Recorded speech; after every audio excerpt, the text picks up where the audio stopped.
rebounds per game. And you know that His possession here, Flores, he's been on a slump recently, coach. Big reason why they went on that 4-0 start, but also his team. you know what? That pretty much sums up how Flores has been in their first. And I love that you use the word luckily, because Byron's not gonna miss that close. Oh yeah, on a layup unchallenged. Will McAloney gets on the board.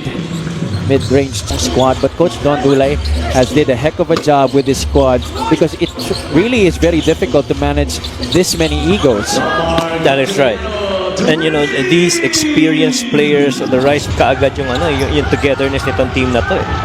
And of course, that culture also starts with their team owner, Boss Bong Cuevas.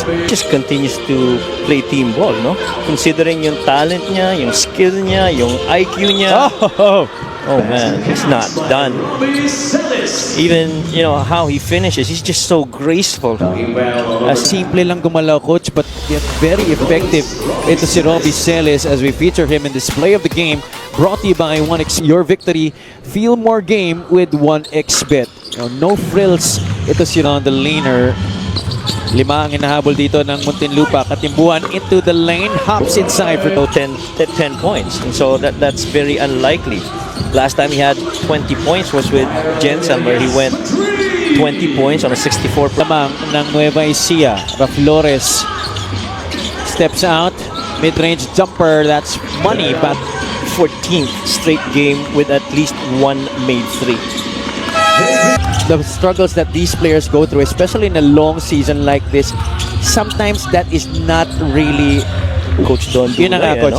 It was very impressive hearing that, because ang ganda ng sinabi na he was also a former player. His coaches reminded him, and that sometimes you also have free agency window was really to add height. Yes, and I think they still have. I'm not sure if that's gonna come into fruition. They are looking for one more guard, as you see. A bulk of that actually also comes from their frontline players. Agree. Oh wow! Patrick Ramos is it. The tap coming from Ramos, but the Ilonggo Superman gets to it. Robles short stab, and he gets the roll with a rebound. Marcelino, that's JC leaning in with the left. Vanguards. They do follow the half-a-second rule, wherein within a half a second you're supposed to make a decision on what you're gonna do with the rock. 4 points. Matiliano off the curl, no good. Hayes tried to get it, eventually gets it back, and Marvin Hayes Most been, you could say, the luck of the schedule, where you get middle and lower tier teams. Their scorer at 49% shooting from there, and so you can count on him to make those shots. What a move by John Wilson. Ball on the floor, got past, that helped. Kurt Lohera at the line. We'd like to thank LGR, the official outfitter. They've turned to para dito sa and be more of the aggressor. Oh wow. The anticipation coming from JC Marcelino and the former. You see a spin, definitely that ball is going to go back up the top, and to which JC played real well. Katimbuhan knocks down that triple. Much needed basket there for the Cagers, who's only... Kuroy is the leader when it comes to scoring para dito sa Muntinlupa. Matter of fact, he also leads in assists, but he's got to be efficient with the ball, because... But gives it up eventually. JC. Roadblock coming from Manaytay, stolen by Flores. Miggy Corteza, free lane. Settles for the short stab. That's good para kay Miggy Corteza. That pretty much is what you're getting from a Miggy Corteza on the right side.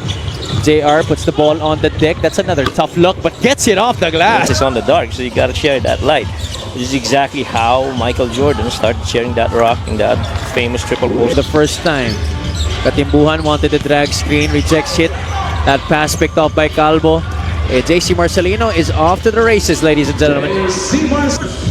And here his twin brother now on the floor para sa kanya. It's JV connecting. He loves the effort of his Cagers, pero yung patience, ika nga. Coming on over from the Rizal Golden Coolers in his earlier stints here in the MPBL, but more to experience.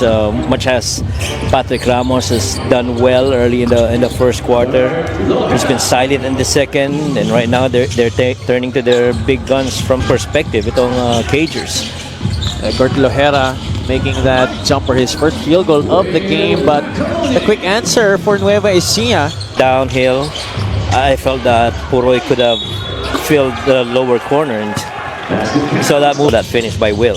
How can you defend against a Will Macaloni? You pressured him, he's gonna do that. Oh, And you step out, he's gonna go, gives it up to Celis. Robbie gets past the initial defender. The drop off, beautiful play for them. got shooters on the outside. Really, just pick your poison. Oh, See that here we again. go again. There you go. Celis to Macaloni. This duo has Was knocking down 3-pointers, and I mentioned names earlier. You see, right there, Puroy Kantimbuhan down. he's still flinching in pain. He gets up slowly. Ayan, forced to put it up, and then a team that's been trying to get back in this game. That was a solid screen set there by Hamito that protect ito si Puroy Kantimbuhan. Oh, grab. It's a screen from Sarangay. Hamito switches out, gives him space. Domark Matiliano from the outside. That might just be one of the purest execution for the Muntinlupa Cagers. Domark Matiliano. Now watch this. Matiliano was able to drain the three, and then watch Sarangay against is that JC Marcelino. That was a foul. Kaya kanina, parang ika nga ni Shaggy, ang mention itong kambal is, it wasn't me.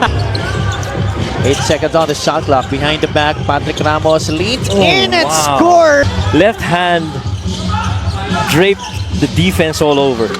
9 points in the game for the former JRE Heavy Bomber, but the answer into their front court.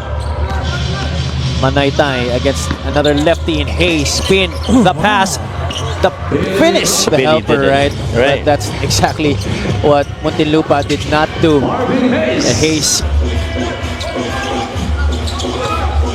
Wilson. Good effort. Pass picked off by Katimbuan. Flores is ahead. Wilson will give up the foul. Flores. Oh, Katimbuan man. missing this season. 1 for 2. Gets there roughly about 3 per game. Oh, Marcelino sees a lane. A lot of fight. The first time they were able to get past 20 points as Nick Demusis gets the better half of Nick Demusis.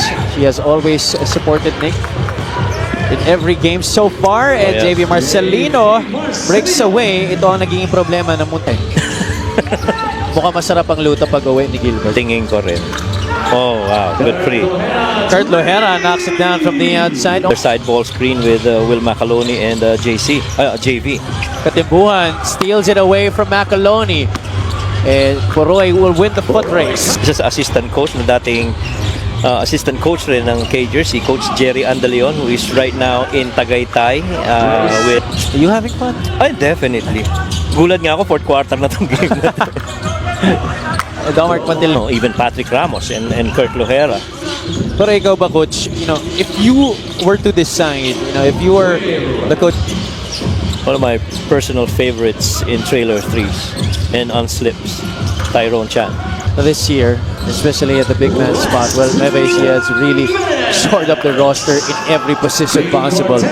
As Corteza drains his JB Bajo from last season. 15. Lohera knocks it down from the outside. Back-to-back threes for Muntinlupa. Jammer Hamito earlier. It was just definitely a struggle all game long for the Muntinlupa Cagers.